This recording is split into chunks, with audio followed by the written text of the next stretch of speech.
This is Castle Stearcy with Film Talk Weekly Radio in Santa Fe with the Santa Fe International Film Festival coming up on October 14th through 19th. I guess that's coming up. It's like 6 months away, but submissions are open. The regular deadline is May 6th.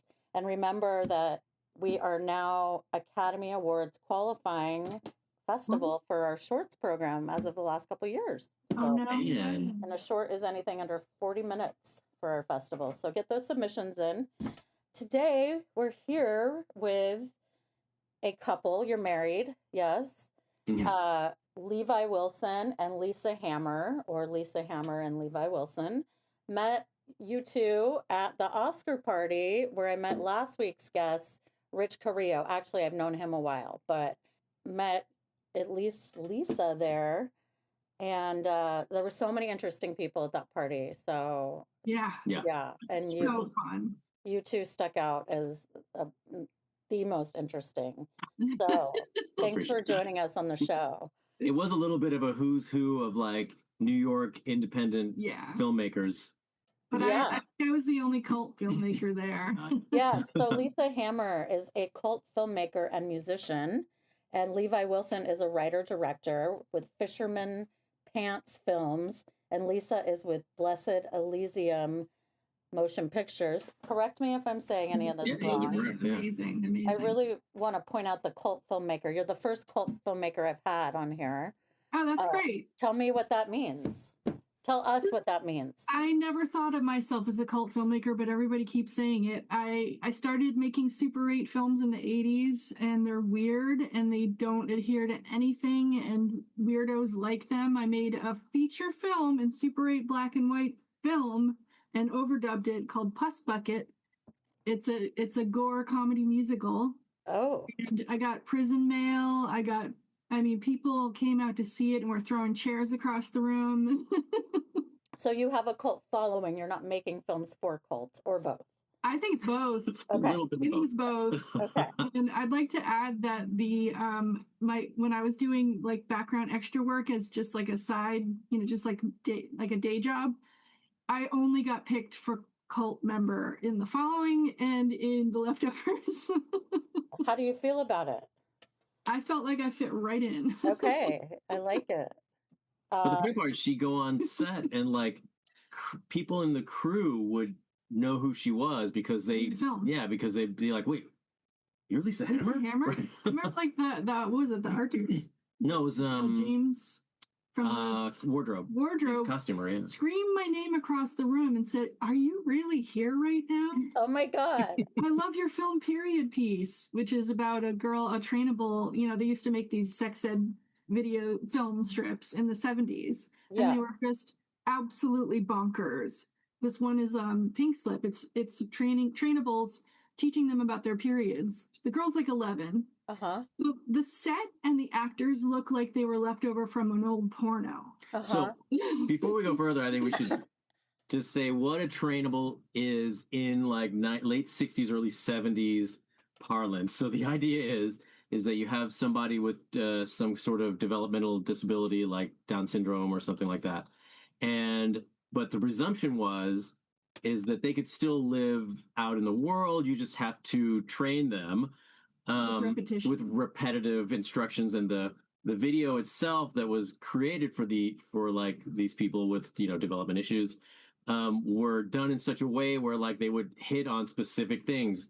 Do it like this, and it would just be phrases that would. But you know what else does that? Brainwashing, cult brainwashing does that, and psychedelic. I'm in a book about psychedelic films because it's just this repetition of like, oh, blue, white. It is blue on one side and white on the other. Right. So these were real videos that they used. Yeah, so we dressed up. Yeah, we dressed up and then we reenacted it because we were just so horrified by the original. We didn't know what to do with our emotions. I'd be embarrassed to watch. I think the original must be something you're embarrassed to watch in front of other people. Can't. Maybe. Yeah. It's not right. It's because it was in the era of the early internet, like not so early, but it was like early 2000s, where like the internet was still a bit wild. And then like all these new people were coming in, and suddenly people were uploading crazy stuff onto YouTube or Atom Film, if anybody remembers that, and like they were just, and it would just go viral because they were just a little, they were kind of insane, and it was like beyond. It was like their version. It's like the '70s version of what it meant to be kind of politically correct. You know what I mean? But now, you know, it's yeah. It's so horrifying that we had to do something about it. So you reenacted it. Yes. We got drunk on we got high on tequila, and we were just courting as a couple. We had just been introduced like the week before, 2 weeks before. Yeah. Like blind date out in LA. So this was like our courtship. He plays the gross dad, and I play the girl with Down syndrome, and Debbie Diamond plays my sister, and of the band, the Januaries, not the porno, not the adults. Yeah, the Januaries they're amazing. And so we thought this was just a fun subversive film, but then I started getting requests from like female film festivals, like there was one in Pakistan, for Lahore, Pakistan, and I said they wanted subversive weird women stuff, and I was like one of the only people making it that was really, really subversive. So they demanded it.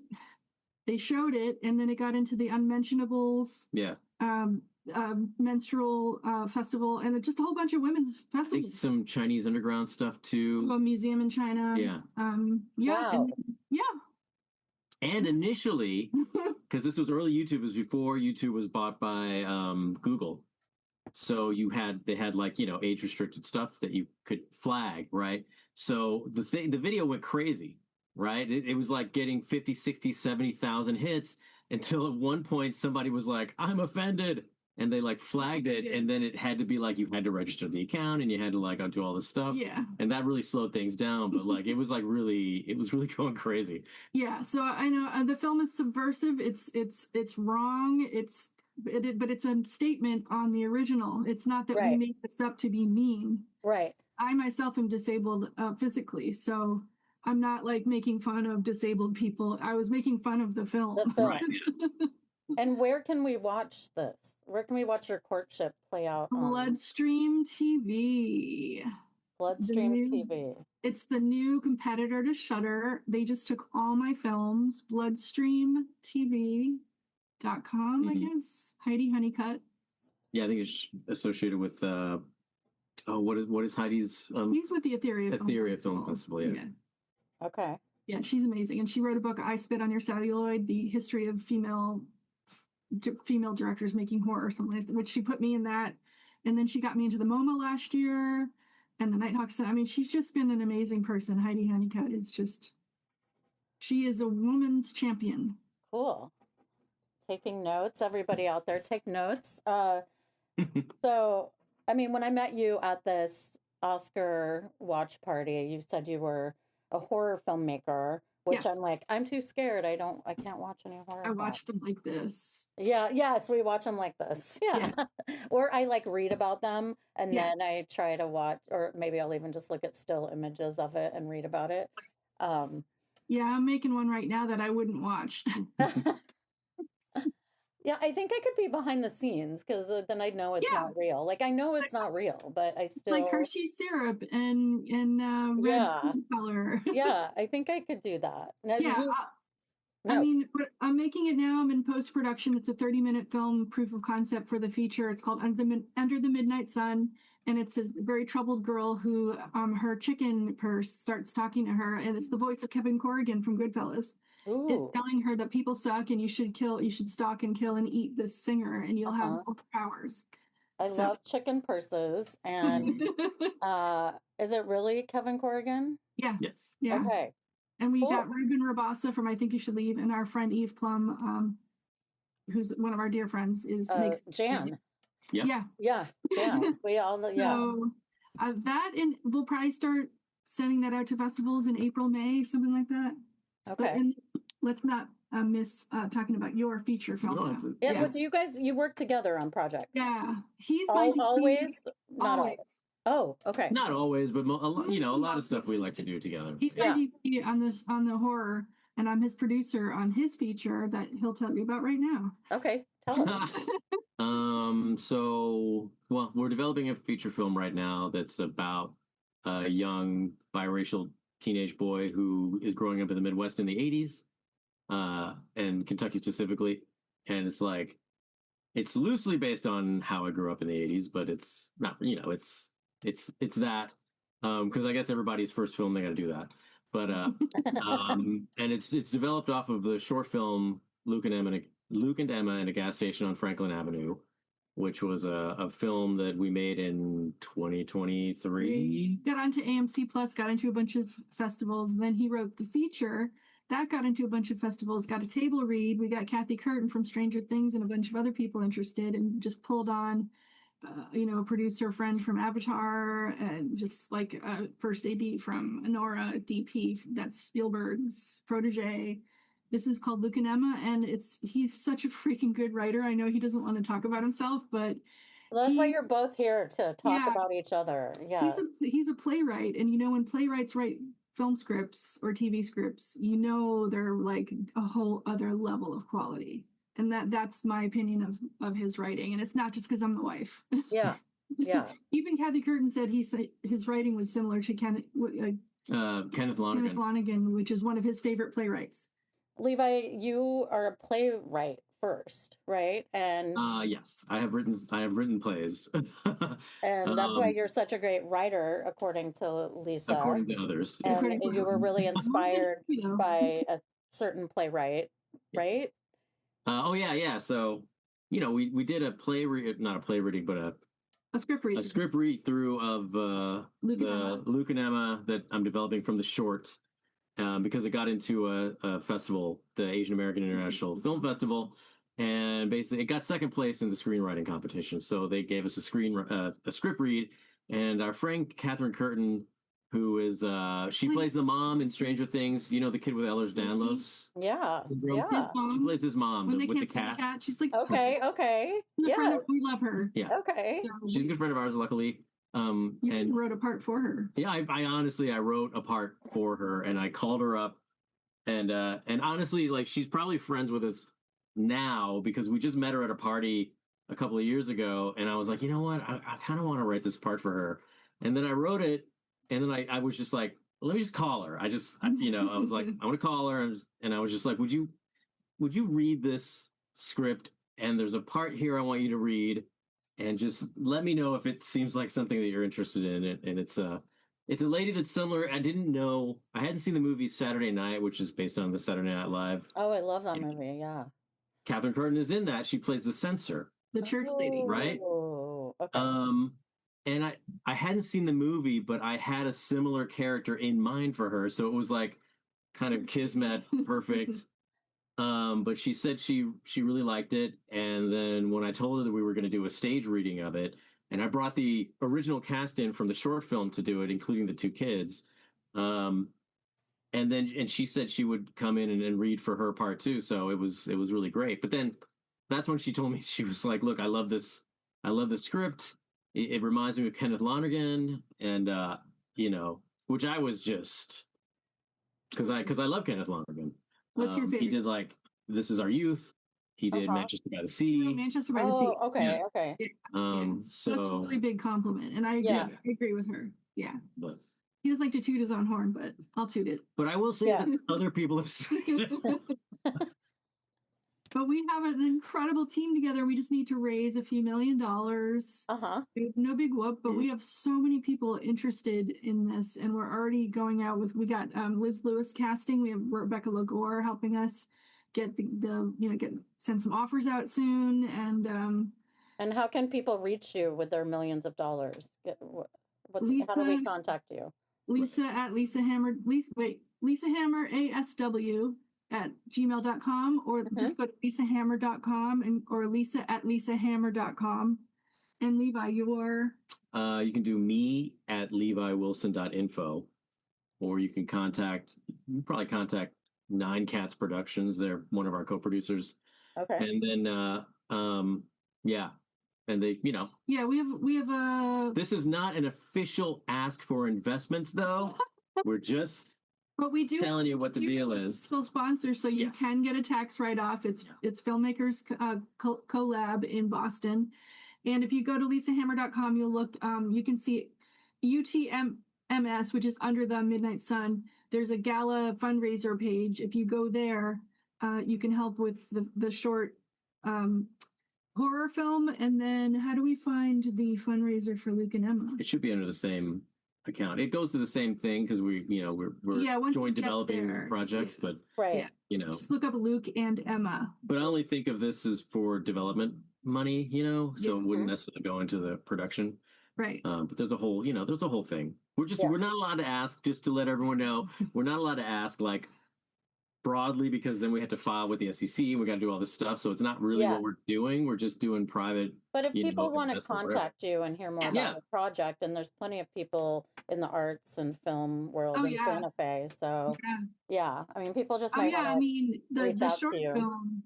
film they can absolutely donate to. I need finishing funds for color and for sound mix, and that would be at lisahammer.com, UTMS, pull down menu, gala fundraiser. Where's the gala?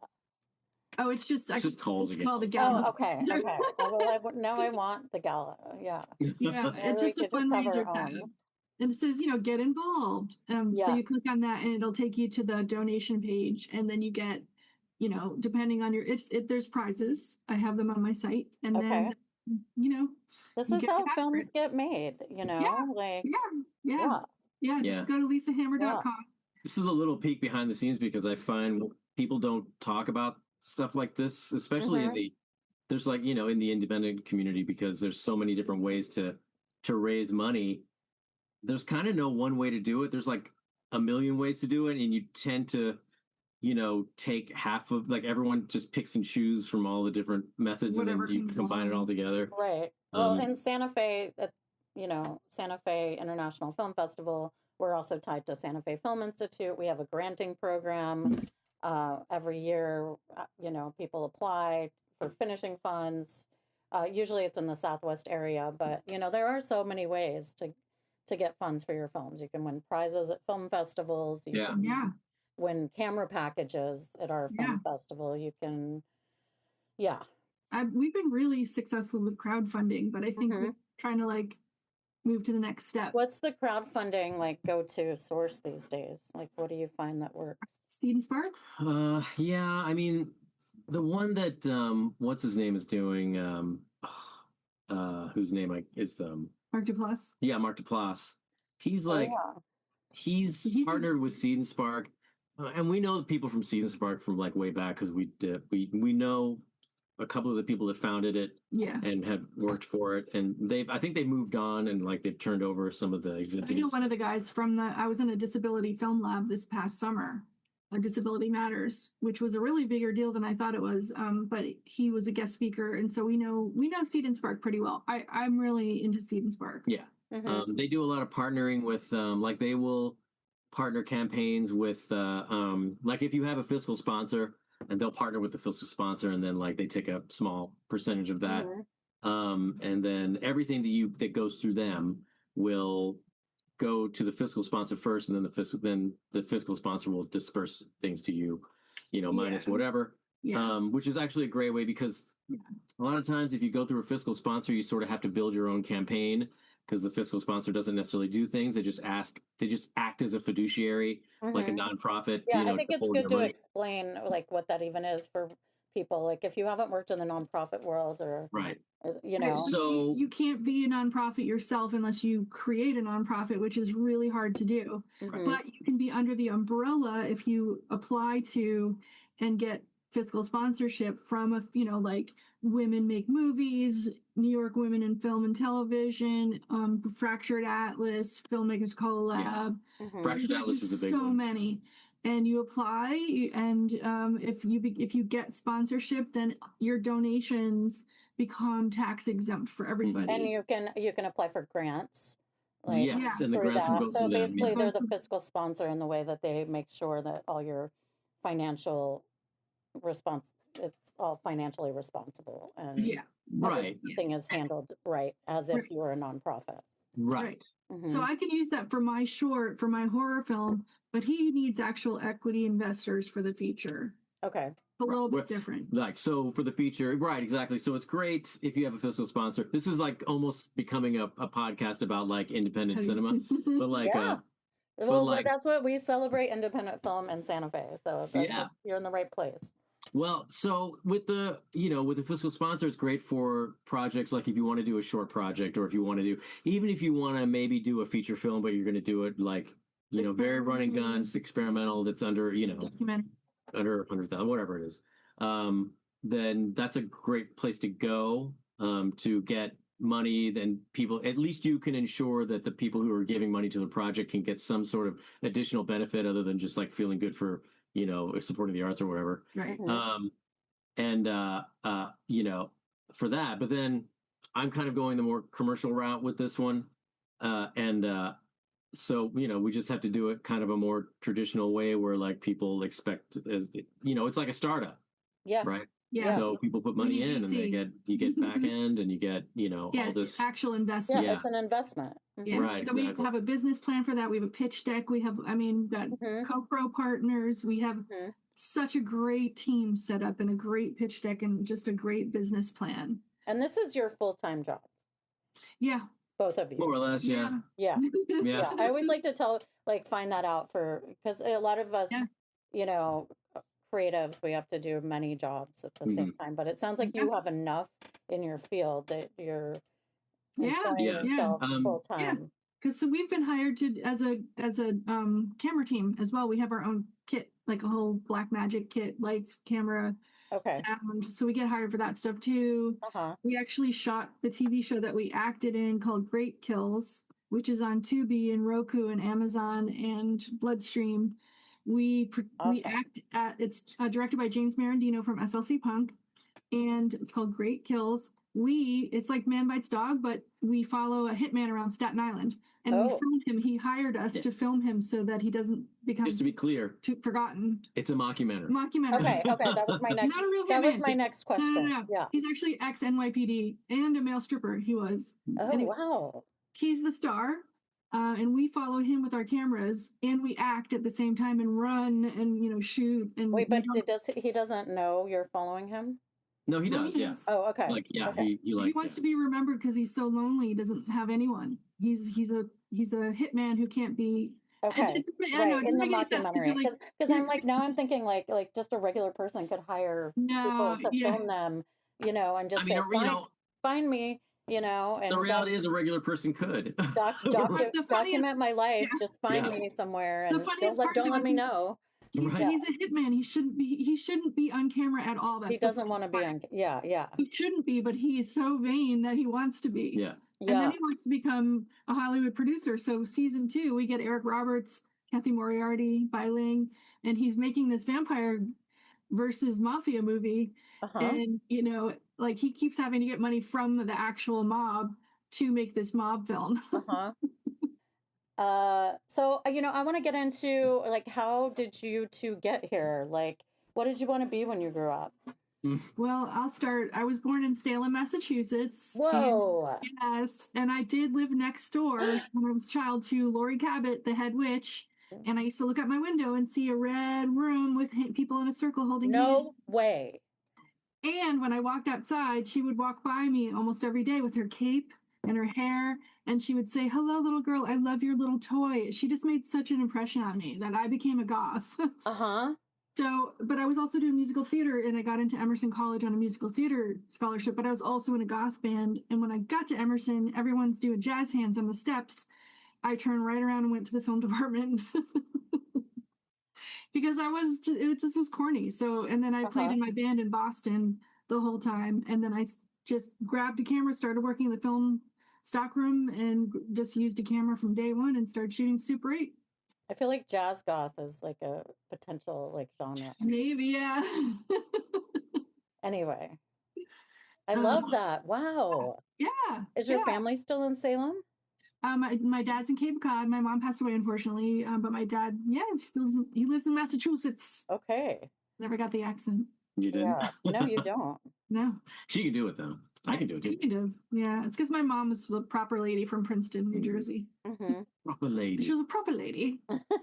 What happened to me? You went to theater school, too. Yeah, so mine was different. So I started out, my first thought is I was watching The Princess Bride, Like I saw it in the theater, and it was like one of my favorite movies at the time. It's still one of my favorite movies. And I remember it's the first movie that I saw where I learned that making movies was a job you could have, right? And it just was just, and I was just like completely fascinated. I used to watch this show that came out of WGN in Chicago, called Special Effects or something. And it was literally just a movie about all the behind the scenes special effects for like everything that was out at the time up into the 80s and stuff like that. And I remember that like my mother was absolutely against me doing anything in the entertainment industry. Me too. And I would watch that show when I was a teenager, and they interviewed this one guy who was a special effects dude, and at the bottom of the little chyron it read whatever his name was, mechanical engineer. And I was like, oh, this is how I can like trick my mom into going into the film industry. Yeah. I'll study mechanical engineering. And so I went into mechanical engineering, and I realized that it didn't matter. Like what, I don't know why he was a mechanical engineer and why that even mattered. What's he It doing? was for his parents. Yeah, exactly. Yeah. He was special effects. Especially He's like, my parents are watching this. Can you put this Especially title? Exactly. Yeah. Asian mom. His mom is tough. Yeah. So she wanted me to be a doctor and or a lawyer. Doctor and a And, lawyer. Both. So anyway, I did mechanical engineering for a couple of years, and then I was just like, screw this. I dropped out and then went into theater because that's kind of what there was. Like there wasn't a film school kind of where I was growing up in Kentucky. There was like an AV program at the University of Kentucky, but I just went to theater and finished out my degree with the theater program, and then moved out to LA, and then just started figuring out where I belonged. Yeah, we stayed with trying to be actors for way too long. But I mean, I was making films too in the 80s and singing in a band, but I don't even like acting. Okay. I don't know why I tried it for so long. You're really good. I'm fine. It's really good. I feel like I'm very much like one of those old school accidental filmmakers, like I would listen to interviews from people from like the 60s and 70s who like started out in the 60s and 70s, and like God, I forget who this guy was, but it ended up being a big producer. And he was like, oh, I grew up in Chicago, and I graduated high school, didn't have a job, didn't know what I was doing, and I just went into this studio, like this building that was just like a big warehouse, and there was a guy there, and I was like, hey, I need a job, and he was like, okay. And he's like, here, like hang these lights. And then a year later I directed my first movie. I'm like, what are you talking about? You can't even do that now. Like I feel like that happened in the old days. Like yeah, that's like yeah. I'd like my career to be in film, and you just go down to the local He didn't studio. He didn't even want to be in film. He just needed a job, and they were like, here, hang these lights. That's your job now. Yeah. We need a director. That's your job now. And he was like, oh, all right. And that's what happened to you? Kind of. I was a little bit more. I was a little bit more deliberate because when I went to LA, I was like, am I going to be an actor? I don't know. And then like I would hang out with like, weird parties, and I knew people like at the not the Panasonic, but the Panavision place. I knew all the camera people there, and so I've been inside the Panavision like rental houses and their development facilities. Cousin that was one of the executives at Paramount Classics. And so we hung out with her. We did a lot of fun hangouts with her. But we met because our mutual friend was going to Beverly Hills Playhouse, and they were in class together. And she told me to come out and live out with her and start going to the school. So I also started going to the school. And then we found out that it was run by Scientologists. Oh, wow. Do we really have to? Predominantly populated by people who are Scientologists. No idea. But it's not just Scientologists. Do we have to whisper that too? I do want to say, in my way of like always being the diplomat, is that it actually is a very good scene study school. Good school. Really good school. But you really do have to sort of ignore certain things. Yeah, there was a caper. There were some capers. Yeah, we did engage in. And so you were both students there? Yeah. And that's how you met? Mm-hmm. No, well, our mutual friend put us on a blind date, and I was coming off of a bad marriage and had never really dated before. And so she chaperoned us, and we went to, where'd we go? Capitan. It was like El Cid or something. El Cid, on Sunset. Mexican on Sunset. And I'm sitting there and I'm like looking at my feet. She kicks me out of the table. She's like, "You gotta talk." I'm like, "I don't know." I need a chaperone like that. I'm terrible at dating. Like a Yenta. I need Yeah. that. She's great. She's really I great. need like Just- a coach that comes with me on the date. Just to let you know, if you watch a movie that takes place in LA and the characters are inside a Mexican restaurant, that's usually El It's Cid. always El Cid. So, Okay. yeah. I'm It's so surprised. good. I don't think I've been there, but Oh, it's so good. Yeah. It's like hasn't changed probably since the 60s, I think. okay. The 50s. Okay, I'm putting it on my list. Oh, it's amazing. How long were you both in LA? I moved to LA in 2001, and then we left in early 2008, late Yeah. 2007. I So got there in 2004 because I had been downtown. I had been a witness of 9/11, and so I kind of went crazy after that and just had to, marriage fell apart and just had to like leave New York. Mm-hmm. And my best friend was out there and she said, "Come stay with me."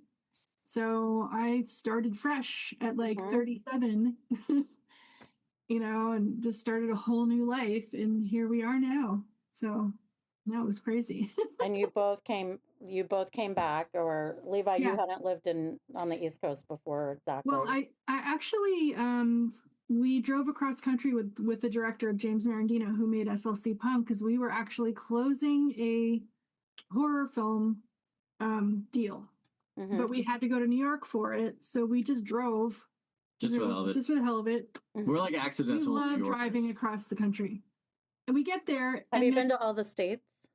Oh yeah. Okay. We get checking. Most of them. we take this whole long trip, and there was like crazy fun weird stuff happening the whole way, like Nashville, all the crazy weird people in the street and these swamp dogs telling us how to bury bodies, and just all the people we met. We get to New York, and the people that wanted to help us close the deal bailed because the big recession hit. Oh. Everybody lost their money, and we got to Oh. New York and nobody could fund the horror film, and so Oh. we had to like fend for ourselves. Do you know how to bury a body, though? He said you just bring it out to the bayou in the swamp and it gets disintegrated. Well, the Okay. alligators just eat it. Oh, yeah. Okay. I mean, we Okay. got a few bayou stories, but like that's from like Yeah. different people. I've got some bayou stories myself. Doesn't Yeah. everyone? I've got some stories I'm not allowed to tell. Yeah. And we're back with Film Talk Weekly Radio with Levi Wilson, writer and director, Lisa Hammer, cult filmmaker and musician. They are based in New York, in Brooklyn, and they're not the only performers in the house. Mhm. There is one sneaking up behind. Who is this? Anastasia Romyanov. This is the cutest cat, who got is also a calendar girl. the calendar girl, and she made the top 10 in America's Favorite Pet with Jenny McCarthy. No way. Yeah. Oh my gosh. I love how she's like creeping back there, like watching us. Oh my a little God. She's totally mesmerized. I love it. Her little like tiny peanut inside her skull is just like rattling around, just like, what is that? From here, she looks like kind of like that meme cat that's like hissing at those people. Have you seen that Yeah. one? Yeah. Like, I don't know what that is from, but like, Or yeah, like she's some sort of like Japanese oni. I don't know what that is. This is like a little like a wood nymph Oh, or those. ghost, like one of those little like ghosts Yeah. that like, live in the woods, Yes. just like haunting us. Oh my God. She doesn't even look real from here. I know. She looks dumber than ever. Oh, so cute. So we're in our last segment. Why don't you talk about what you're working on right now? That's exciting. Oh, okay. So my horror film is called Under the Midnight Sun, and it's about a troubled girl who is she just starts hearing voices from her rubber chicken purse. It's just a rubber chicken bag that I know that bag. Yeah. Mm-hmm. And the voice is Kevin Corrigan from Goodfellas, and he just tells her that the world is shit, people are shit. You got to take what you want. You got to make your move. And you have to stalk and kill and eat this country singer and get her heart, and then you'll have her power. Okay. And so she spends most of the film just being a total, just antisocial, kind of just a sociopath kind of person. But a lot of horrible things happen to her, and then she ends up going to the concert of this girl she idolizes, and somehow finds her way to drugging her and bringing her home, and And then cutting her up and chaos devouring her. ensues. Okay. And then we don't want to tell too. there's a big ending that Yeah. happens after she eats the flesh, and This is a feature? it's a short, but I I would don't know like how you fit all that in a short. Amazing. it's so much. Okay. It's 30 minutes, that's for sure. Okay. Action packed. It is action packed, and it's definitely experimental and fun and weird, and it's the kind of a proof of concept for the feature film that I'd like to Okay. do. Talk about that. Like, so Levi, you mentioned that you turned a short into a feature. I think like a lot of people, maybe they don't know, like that's often a path to making a feature. That's cool. It's pretty, well, I don't know if it's common, but I kind of feel like, making a short film is like a special kind of filmmaking because you're really trying to like, I feel like the masters of it are like, weirdly like people who make like Super Bowl commercials and stuff, because you have so much time to build a world and a story and a character, and then you don't even have to resolve the conflict. You're just sort of like putting them in sort of some sort of story or dilemma. But you have to make it make sense. So at the ending, everybody either laughs or goes, "Oh!" Right. Yeah. Or it feels like it's continuing into something else, and then the new path is sort of like making that short as like a proof of concept. So you even just call it a proof of concept. Which what you did for Luke and Emma in a gas station on Franklin Avenue. You made the short, which you can find it on YouTube. It's amazing. Got onto AMC Plus 2 years in a row. And then he has now written the feature film to go to, So I want to emphasize that it's not common. It's for like a short film to get a distribution deal. So it's like you're really kind of doing it for yourself. And just seeing, we made this as a proof of concept, even as a concept for like myself, like, is this a workable story? What does it look like at the end? And, we were lucky enough that it resonated with so many different people. We had, people that grew up as immigrants and biracial, and, there's so many different like stories. It didn't even have to be an immigrant community. It could just be people who felt alienated from, their community or, or different. Yeah. So it had a lot of broad appeal, and I think that's what helped us.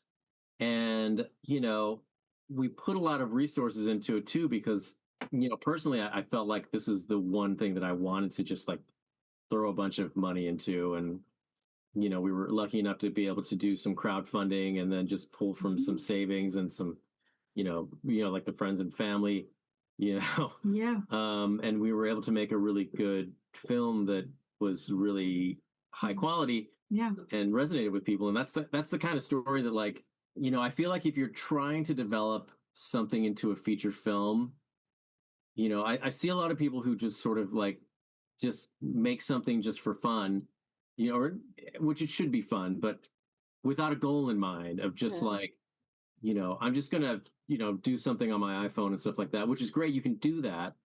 But I also feel like you really need to find a serious angle, right? If you're trying to do something more than just, I don't even know, just like screen it on YouTube or something like that, because if you want to get into festivals and stuff, then they're looking for themes and they're looking for messages and they're looking for quality in either storytelling or performance or cinematography or whatever.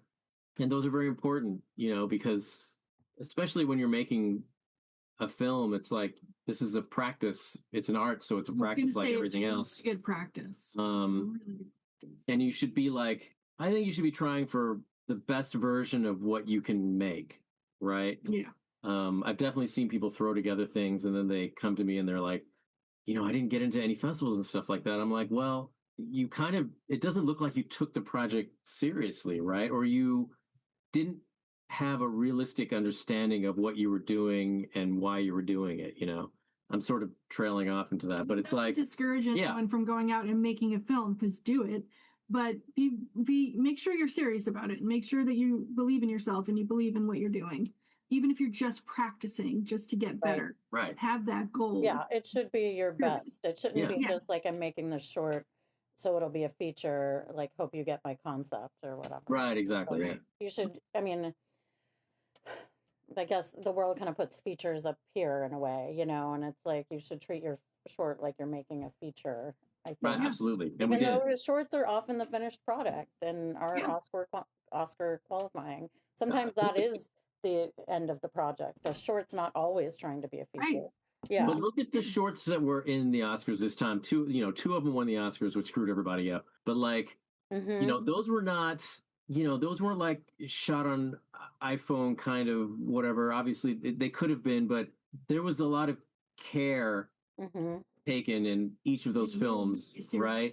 Mm-hmm. So it's First of all, it costs money to even try to apply for an Oscar. And then you have to do a campaign. You have to pay. I mean, every person you want best actors, best this, best that. Each category you have to pay. Right. So you have to have that built into your budget to begin with. So you got to be damn serious if you want to do that about your film. It's going to be a really good film. You're not going to waste that money on some silly little thing you made with your friends. There we have it.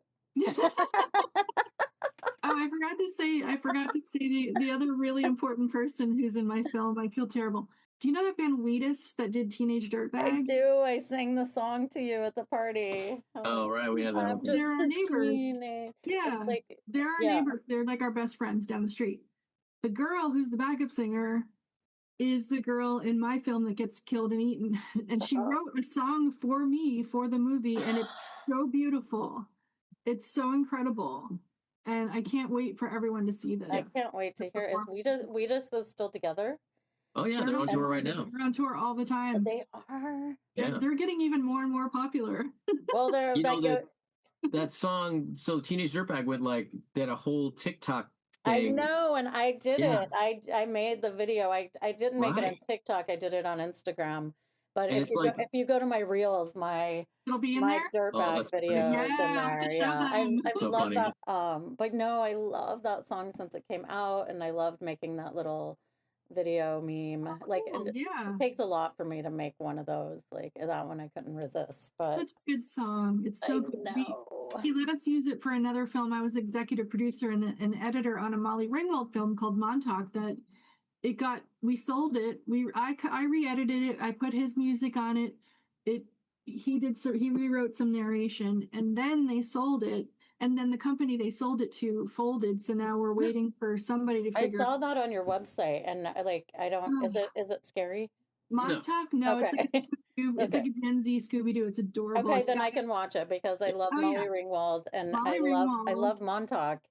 And Kevin Corrigan's in that too. Okay. That's how I met cool. That's how we met him, yeah. And there's a Wheatus song in it. Wheatus we got him. We got the Wheatus song for the opening, and we got Charlie Tahan from Ozark and Sadie Calvano from Mom. And okay. Well, I can't wait to. Yeah, I can't wait till that makes its way. It's got to get out of its legal. Get out of its bungle. Yeah. Called Montauk. I can't wait for it to be released. Yeah. No, we have to go, but I feel like we could. I know. I feel like we could talk. We could have a feature about a future YouTube podcast about Definitely you guys. On and on and on and on and on. I know. I'd love to have you back. The cat's playing us off. Yes. We could talk about the goth scene in New York in the 80s and 90s. And oh my god. It was wild. Well, I'm definitely going to plan to have you guys back. Okay. So just keep in touch. If you have any films to submit to Santa Fe International Film Festival, we'd love to have them. Thank you. Love to have you in Santa Fe. That'd be fun. Yeah. Thanks for joining us. We've been with Levi Wilson, writer and director with Fisherman Pants Films, and Lisa Hammer, cult filmmaker, musician with Blessed Elysium Motion Pictures. Tell us your Instagram handles. The Lisa Hammer. Levi the Wilson. And does your cat have an Instagram? No, but she's on my page. Okay. It's all over my page. Okay, good. All cats did, but this one hasn't yet. Yeah, you guys are so fun.